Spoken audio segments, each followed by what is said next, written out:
Hello, my wonderful nerds. I am Gryphonknight, your Emperor of the Nerd Empire, and I welcome you all back today. We are reacting to another video. This one is from a YouTuber named Brett Cooper. Her channel is called The Comment Section. Or, The Comment Section with Brett Cooper. That's what it was. Anyways, this video of hers is called Why We Planned Our Wedding This Way. Weddings, they are so freaking expensive. They are needlessly expensive. I don't understand why they need to cost an exorbitant amount of money, but let's see what this video has to say. So hear me out on this. But I think that weddings have reached their peak. I think that they have peaked and now they are crashing down. And I do not mean marriages in general or the act of getting married and being, wed. I mean the wedding industry and the spectacle, the pressure, the elaborate parties, the money, especially in Biden's economy. I mean, it is just not sustainable. And a lot of couples are saying no, and even more than that, they are no longer keeping up the facade that this wedding planning process is easy or even enjoyable. I've heard that wedding planning and everything that goes into it is so stressful and so anxiety inducing that it's nothing but a detriment to people's mental and emotional and physical health. I don't understand why they need to be so expensive. I don't understand why so much needs. I don't understand why there are people who spend tens of thousands, if not hundreds of thousands, if not millions of dollars, just to have a fucking wedding. There is no need on God's green earth to have a wedding so freaking expensive that it's the cost of a freaking small mansion. With that sort of money, you could have bought a house. You could have gotten a new car. And yet here you are, wasting on a money that'll only go towards a day. I understand that a wedding is the day for the woman, but there is no need in this reality to spend that amount of money on a wedding. I hope to God that if I do end up marrying somebody, that she is not so materialistic that she wants a wedding that costs anywhere near $100,000. I hope to God that she does not. 'Cause ain't no way in hell I or anyone else will be paying that much money just for a freaking wedding. For me personally, I just want a simple wedding. Very simple. Just, just friends and family, either in a church or a backyard or, some field. We don't need this giant amount of fabulous stuff. Just a simple wedding is all that's really needed for anybody. No person in their freaking life needs a wedding that costs anywhere near $100,000. And let me tell you, I relate. And over the past 5 months or so, I have had a bunch of questions come in about our wedding and about what Alex and I chose to do. And so I thought I could finally answer all of those in light of this wedding discourse. Before we dive into this though, make sure that you like this video, subscribe to the comment section channel if you have not already, and of course, ring that notification bell so you never miss one of our uploads. So after spending 6 months wedding planning, which by the way is actually a very short amount of time, and yes, it is possible. You do not have to have a 2-year-long engagement to have a lovely wedding. You do not have to take that long to plan it. Anyway, after those 6 months, my social media algorithm was chock full of wedding content. And to be honest, a lot of that wedding content is still there. It is hanging on. I have little traces of it in my algorithm. And while a lot of this lingering content is definitely inspiration and ideas and crazy elaborate 200K plus weddings that people were definitely going in debt for, which I think is a stupid thing to do, I also started to notice a trend. I noticed burned out, tired couples. Just watch. I think there's a reason that weddings aren't as trendy anymore, and that why more people want to elope, and you should be able to have your wedding and not feel like if I don't have all of these details, you're cheaping out on certain things. So many brands and all these, like, they're backing these standards that can't be met by the average person. Like, I don't have the time or the means or the creativity or anything to do all of these things. And like, I don't think it's even necessary. So why are we still pushing that? I feel like I'm still doing so much and it's just not even going to be in like 1% of what I see online. I think here's my opinion. I know I'm a guy giving my opinion on a wedding that's supposed to be for the lady. But here's the thing. You don't need this elaborate, exorbitant sort of wedding. You don't need that. Celebrities want to do it, fine, they can do it because they have millions of dollars. They can waste their money all they want and then complain later, oh, I don't have much money. Well, you dumbass, you just wasted a bunch of it on something so fucking stupid. Here's the thing. For the actual legal binding marriage itself, if you want to do it in front of family, you could just get somebody you two, like my mom's second marriage. We were just in I can't remember what building it was, but we rented a room in a building, and one of my family members, I think it was my aunt, no, not my aunt, but a member of my mom's side family. I don't know what she would be to me, but she was the one that officiated the wedding. They did the vows and everything, and it looked like it cost maybe a couple $100, which I think is just fine for people to do. You don't need an elaborate wedding. You could do that, and then on a later day, you can have a family get-together where you all can just hang out, get to know each other, have some sort of cake. You don't need a giant fucking wedding cake that costs thousands of freaking dollars, which is so goddamn stupid. And all that stuff. And you could do all that stuff for less than $1,000. You don't have to go into extreme debt just to have a wedding. Look, if you have hundreds of thousands of dollars or millions of dollars saved up and you want to have a little bit of an elaborate wedding, go right ahead. But for the average people, it's not worth it. Financially, it is not worth it. You will destroy yourself. And it's so sad because you shouldn't feel that about your wedding day. And obviously, and this is something that I had to tell myself daily, you literally can just say, I do not care, I'm going to block it out. But that's really hard when the pressure is literally everywhere, when it's all over your social media, when family and friends very lovingly are asking, what are you doing? You're going to do this, or you should do this, when you're going to your friends' weddings and you're saying, oh my God, like they paid so much money, I'm not going to pay that much. It's very hard. The responsibility of a wedding, it comes on top of my already everyday responsibility. People are spending like $100,000 on weddings. I find myself being such a hater and so negative towards the wedding space because that standard that's being set, I don't know. It's so unrealistic. Is that crazy? Is that a crazy take? I feel like we're romanticizing the wrong thing. Ooh, there you go. And guys, this is one of literally hundreds of videos that I have probably seen. And I think one of the main reasons why it's so romanticized and fantasized is because of Hollywood. It is because of Hollywood that it has become such a high-end standard and has been so romanticized and fantasized that it has gotten to a point where it's completely fucking ridiculous.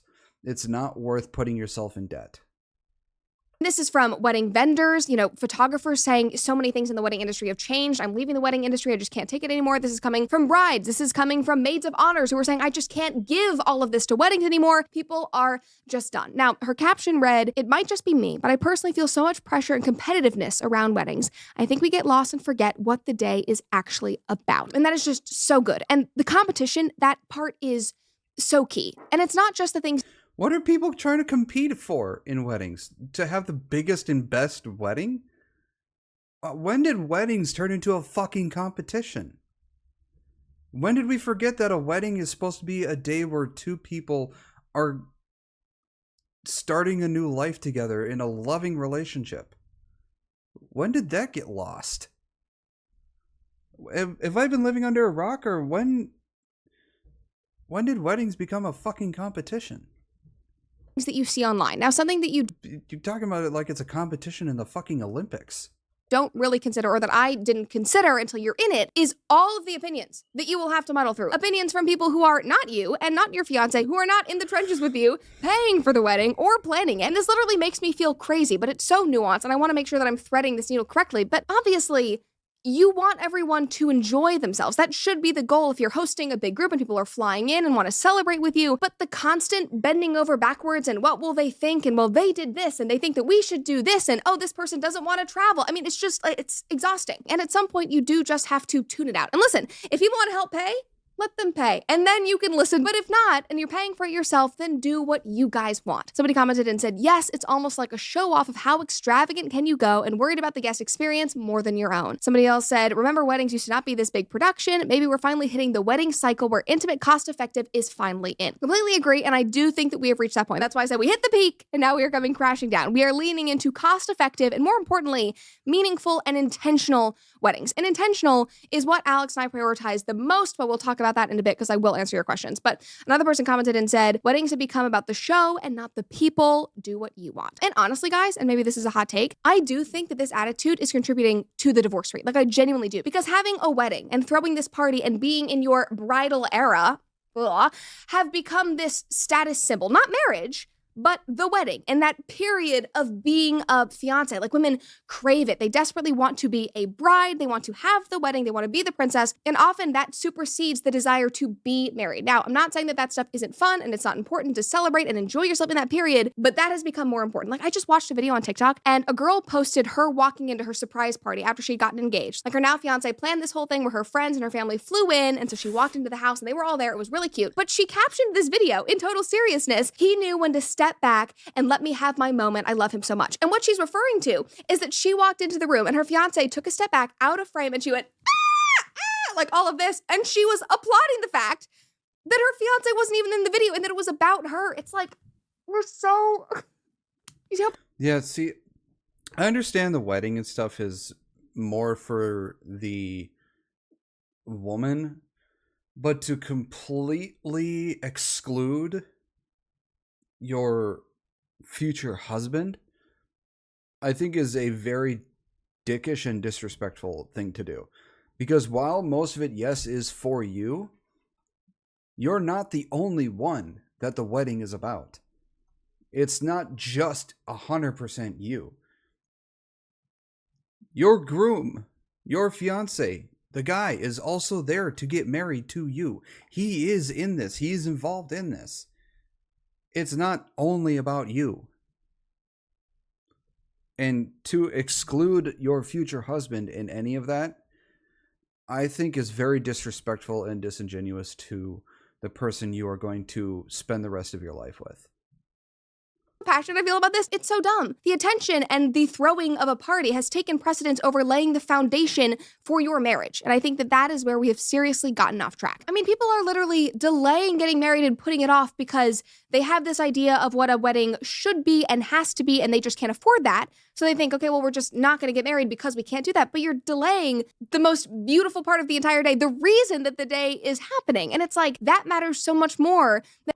I find that if you are marrying a person and they care more about the stuff that they want in the wedding and they delay the wedding because they can't afford or get the stuff that they want in the wedding, at that point, I don't think they really care that much about getting married to you.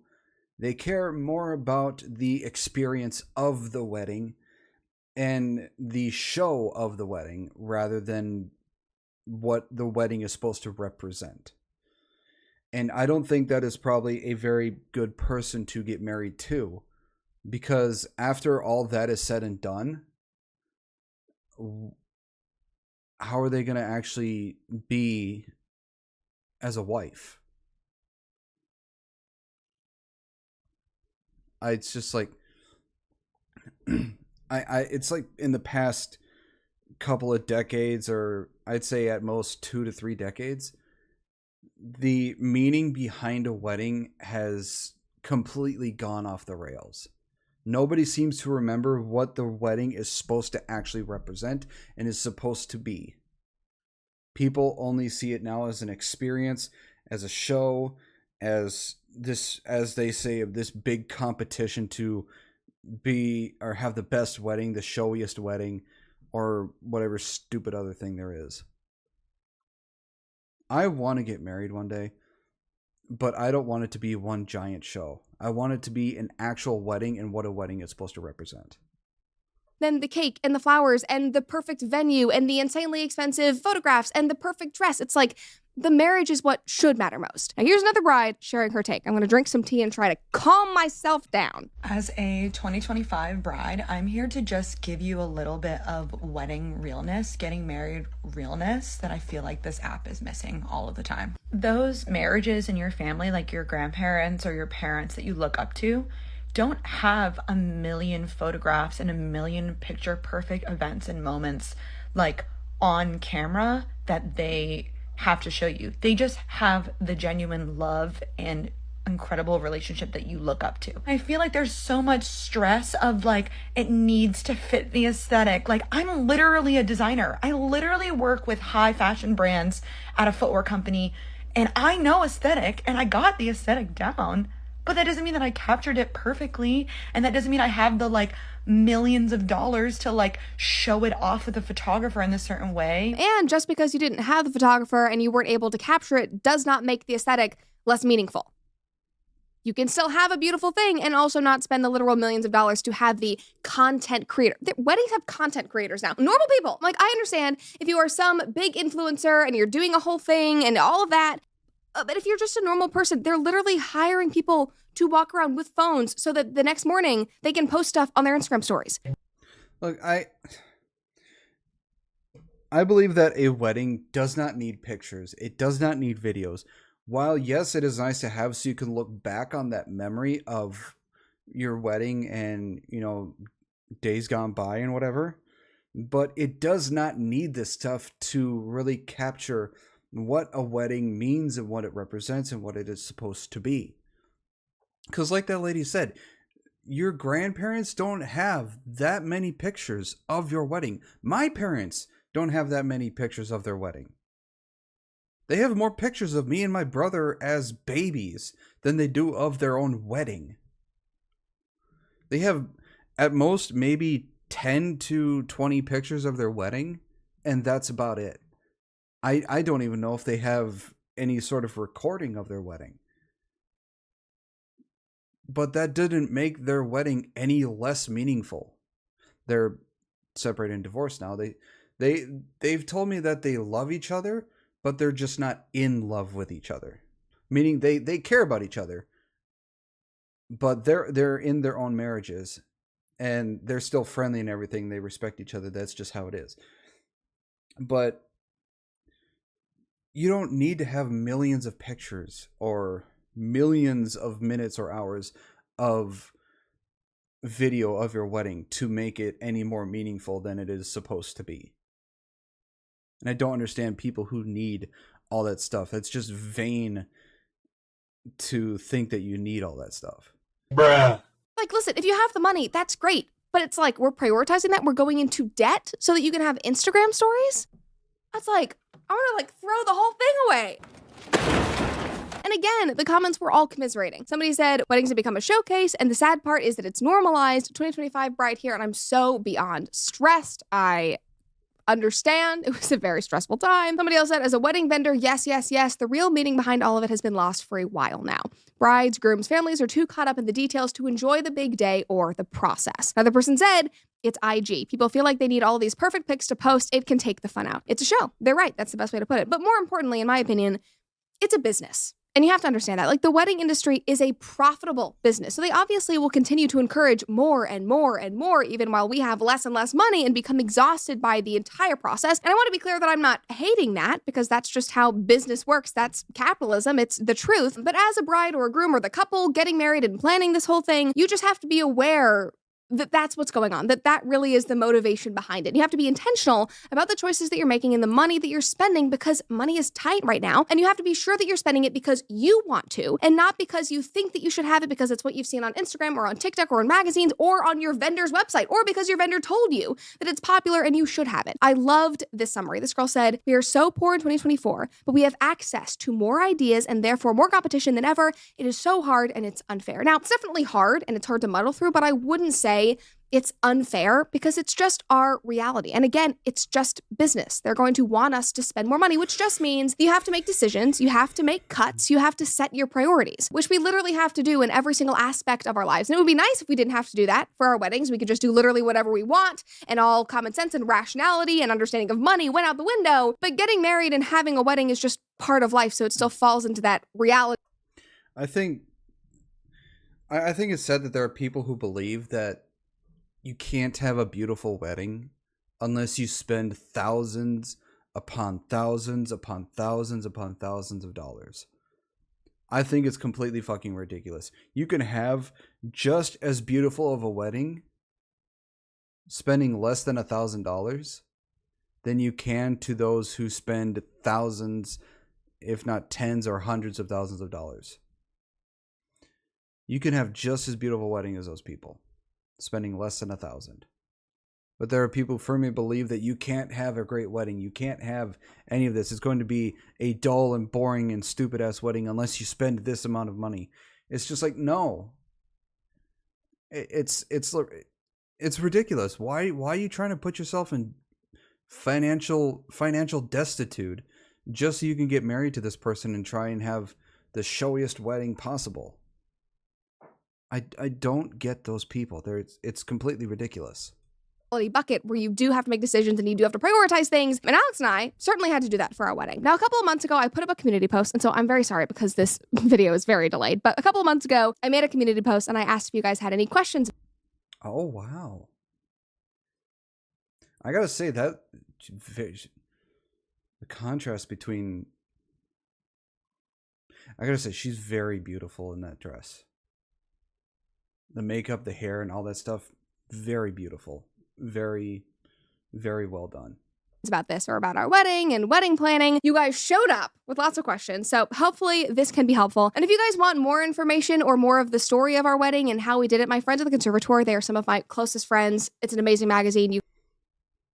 Oh, she's got a pretty handsome dude.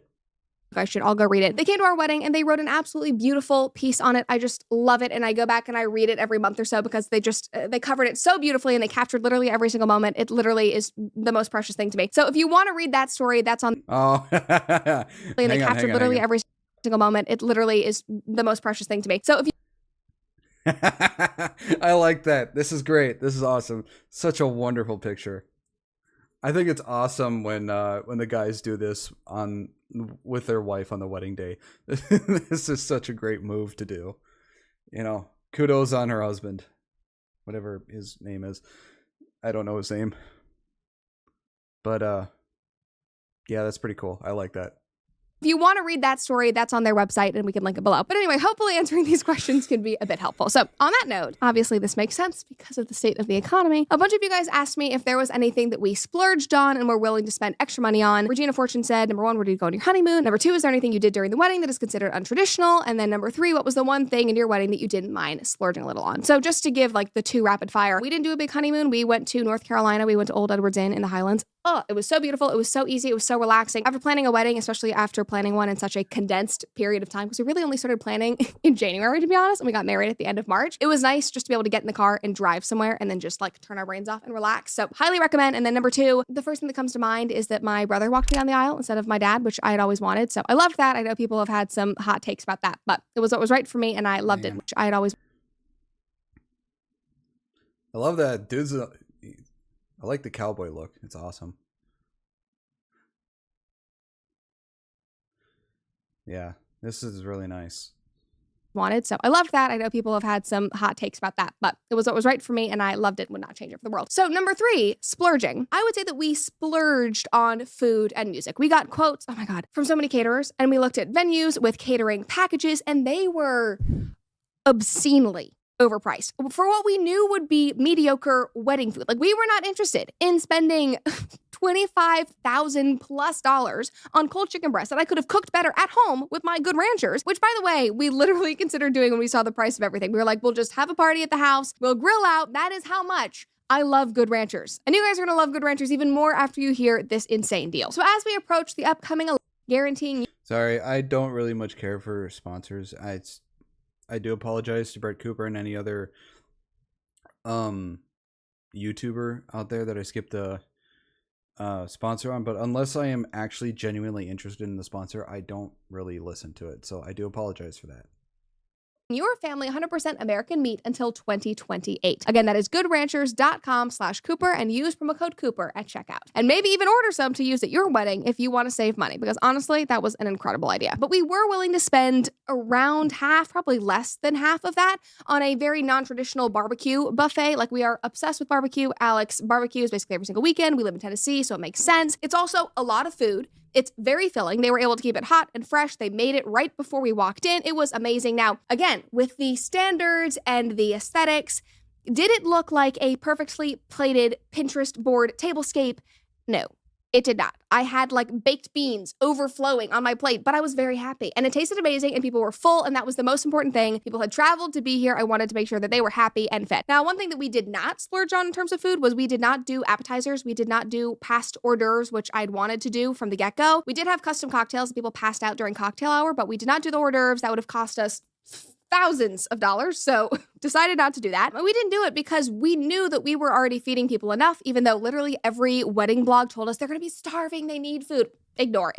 Do what you want. Do not let Big Wedding lie to you and tell you that you need to spend more money if you don't think that you do. And then for music, which I would say is the other big splurge, we knew that we wanted a live band. And I wasn't so sure about that at first because I was like, I don't really know. Like, at one point, I did not even want to have like a dance party. I wanted to have just like a restaurant. We all have a dinner. We go home. But Alex was like, I need music. I need to be jiving and having a good time. So I let him do what he wanted. And so we randomly hired this local Nashville band that ironically Alex met on an airplane while he was flying out to visit me in Budapest. They were amazing. No regrets, worth every single penny. And I was very specific when I was like, okay, let's do the live band. Let's spend the money. That'll be fun. I was very specific that I did not want a wedding band. I did not want to go on like the not.com and find a 50-year-old dude trying to sing Dua Lipa and seem really cool. He was wearing a bow tie. Like, I wanted it to feel like a concert. So our band had actually never played a wedding before. It was their very first wedding, but they were known in the Nashville like cover bar scene and they killed. The energy was insane. I literally felt like I was at a concert. It was amazing. So all that to say, be willing to look outside of the normal vendors. That's kind of my answer on both of these splurges. And because we did look outside of the normal vendors, they actually ended up being a lot cheaper than if we had gone on the not.com and just found a random caterer. So they were splurges, but also they weren't as expensive as they could have been. All right, so moving on to the next one. I'm trying to move through these quickly. There were a lot of them, but I also want to give details. Anyway, sorry if I seem out of breath. It's because I'm talking a lot. Okay, so Rose HUK said, I'm being nosy. Not nosy at all. I asked you guys if you had any questions, so you're good. I'd like to know if you had a traditional first dance, and if so, what was your song? Also, what did you do for the cake? So we did have a traditional first dance, but interestingly, the non-traditional thing that we did was we did our dances with our parents before our first dance because we wanted to immediately be able to roll into like a big fun dance party and just like get the energy up. And also, I did my dance with my dad and he did his dance with his mom at the same time to the same song. Because again, we wanted to keep it rolling. We wanted good energy. Neither of us are super. God, a dance. I can't dance to save my freaking soul. I look like a complete freaking idiot. The last time I tried dancing was when I was in high school. And we had this sort of fun day where people come back to the high school at after hours and they played all these songs. And every now and then it pops in my head and I just get embarrassed for myself because I look so fucking dumb. I can't dance worth shit. So if I ever do get married, I would be so afraid to dance with the future wife at that time. Oh my god, I'd be so stressed and anxiety. I would have so much anxiety. Oh my god. Mushy, gushy. I knew my dad was gonna cry. I knew his mom was gonna cry. He knew that was gonna happen. We were like, we just want to, make it happen. They both really like Michael Bublé, so we danced to a Michael Bublé song, and then we did our dance, and then I ran off with him, and I changed into a different dress, and we came back, and like the party was raging. So that was perfect. Anyway, but yes, so we did do the traditional first dance. We danced to "Stolen" by Dashboard Confessional, which we would say is one of our songs. It's one of Alex's very favorite songs from high school. We really wanted to dance to "June" by The Wildlife, and that's probably our favorite band in the whole world because that was the song that was playing when Alex said, "I love you" for the first time. We actually almost hired The Wildlife to come and play that live.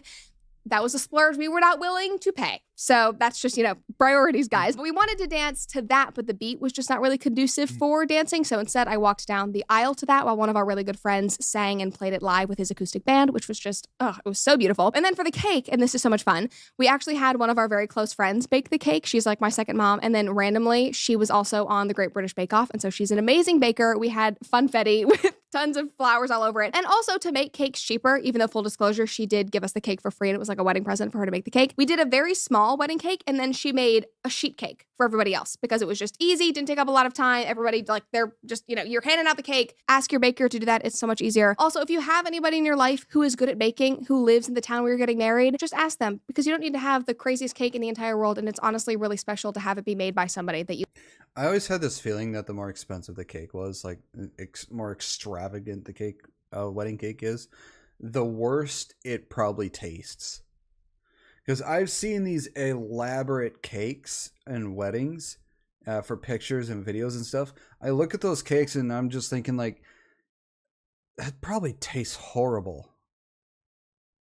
Because I see those cakes and it looks like they're just ones that are more for show than for taste.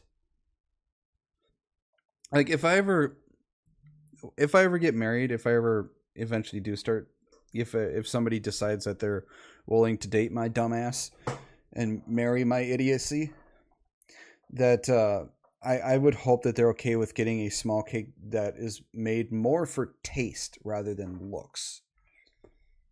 Because I don't much care for regular cake. I would prefer ice cream cake. But angel food cake is probably the only other one that I actually like. You love. Okay. And then leading into this, that really ties into what I'm about to say. Those two responses talking about our friend who played the song as I walked down the aisle and then the cake, include the people that you love in your planning and in your vendor search. And the vendor search was something that was also asked about a lot. This girl said, I would love to know how you picked everything from the dress to the venue and the songs. Who are you excited to see attend? What food did you serve? So curious about all of it. And the honeymoon, a bachelorette. So excited for you, Brett. And then the bachelorette, I'll just kind of do it as a throwaway. We went to New Orleans. I'd never been to New Orleans before. It was super fun. It wasn't too elaborate, but it was a good time. Anyway, but getting into how we chose everything. So we did not hire a single vendor that we did not personally know or have some kind of personal connection with. And I swear, guys, it made the entire day so relaxing and so magical because number one, I was relaxed because I trusted everyone who was involved because they're literally in my personal life. And also because every single part of our wedding and the foundation of our marriage and the beginning of our marriage was built and touched by somebody who loves us and literally knows us. Like the ceremony music was played by one of our really good friends, a cake made by our good friend. The venue is owned by one of my best friends, one of my bridesmaids. The barbecue restaurant who catered is owned by a friend of a friend. One of my bridesmaids literally hand drew the art on the cups and everybody drank their coffee and their mulled wine out of, and we had those made. My mother-in-law picked out all the flowers and she arranged them with all of us the morning of. Like it was just so intentional and everybody was involved. I kept calling it like a barn raising, kind of like in the old times when the entire community would come together and they would build this barn for somebody in the neighborhood and then they would all have a big party. Like that's just how it felt. And that feeling was all possible because we picked our vendors and we made design and aesthetic decisions. Her wedding literally goes under the concept of it takes a village. That's pretty cool. It's amazing when pretty much every aspect of your wedding is made, helped, and created by everyone that is either a friend or a family. I think that would make a wedding much more special and that much more emotionally attaching, whatever you want to call it.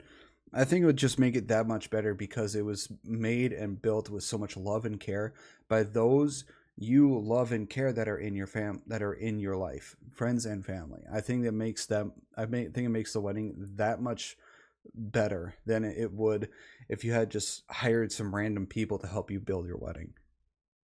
Based on the people in our life who we love and their talents versus being based on what we saw on Instagram and on Pinterest. Now, of course, I did use Instagram and Pinterest. It basically reassured me that what we were doing would not be ugly and that it could come together. But at that point, I honestly didn't care because I was so excited about everybody who was involved and what they were bringing to the table and how excited they were about the entire day. And it certainly was not the most elaborate or built out or extravagant wedding. Like I think most weddings that Alex and I have been to have been far more extravagant than what we threw. And there were definitely times in the planning process where I felt so self-conscious about that. Like, I'm not doing it right. I'm not doing the right things. I'm not doing enough. And Alex is very good at just being like, I don't care. Like, we're going to do what we want to do. You don't have to be worried. Like, put down Instagram, put down TikTok. We're not going to look at any of that. We're doing what we want. We're spending what we want, and then we're moving on. And once we got through that, once we got through the actual wedding.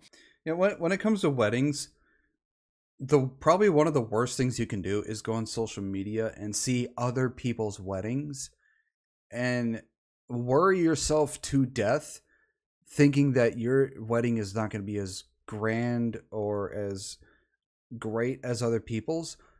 Put down the Instagram, put down the Twitter, put down the TikTok, put down the Facebook, put down all the social media, and just do you. Just do your wedding how you want it, how you want to represent the wedding to represent you and your partner. Just don't try and copy or outdo anybody else you see on social media. That is gonna go nowhere fast. Just have the wedding how you want it. Damn anyone else what they think about your wedding. Just do it how you want it. Who cares what the rest of the world thinks? I would 100 times prefer the way we did it, where we focused on the process and the people involved over making it, design based and final product focused. Now, of course, the money component, was it cheap?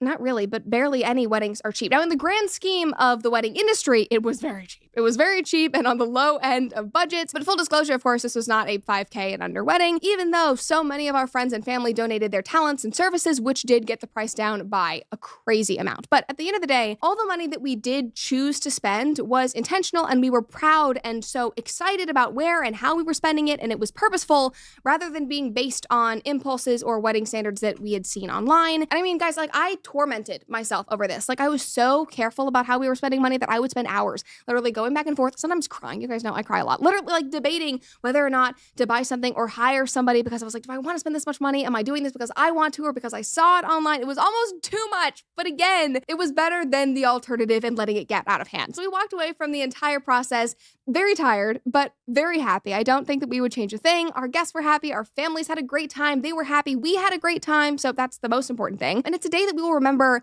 because of the love and because of the people, not because of the flowers or the lighting or the souvenirs, even though I literally have so many souvenirs left over. So if anybody wants bars of soap from our wedding, I have them. I'm still remembering them right now. But I'm really glad that that is where we put our energy. And that's probably the biggest piece of advice that I would give: people over product. Yeah. Like I've said before, over time, weddings have sort of deviated from what they were actually supposed to be and represent.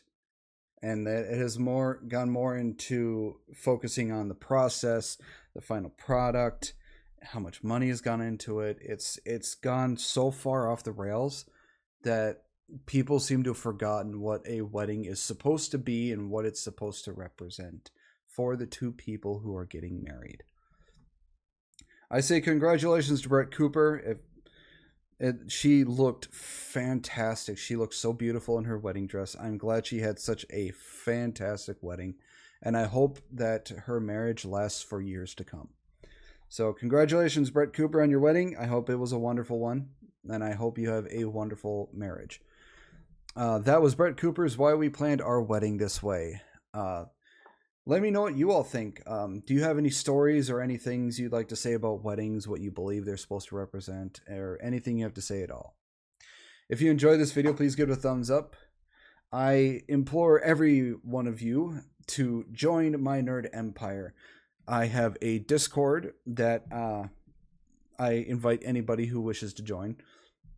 I do also stream on Twitch 3 to 4 days a week. I stream at 4 p.m. Central Standard Time, Wednesdays through Saturday. Wednesday, Thursday, Friday. Yeah.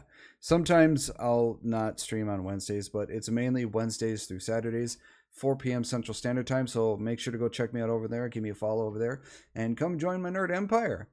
I welcome any and all who wish to join. Make sure to subscribe. I post 3 days a week, and I hope you have a wonderful day, and I will see you all in the next video. Goodbye, everybody.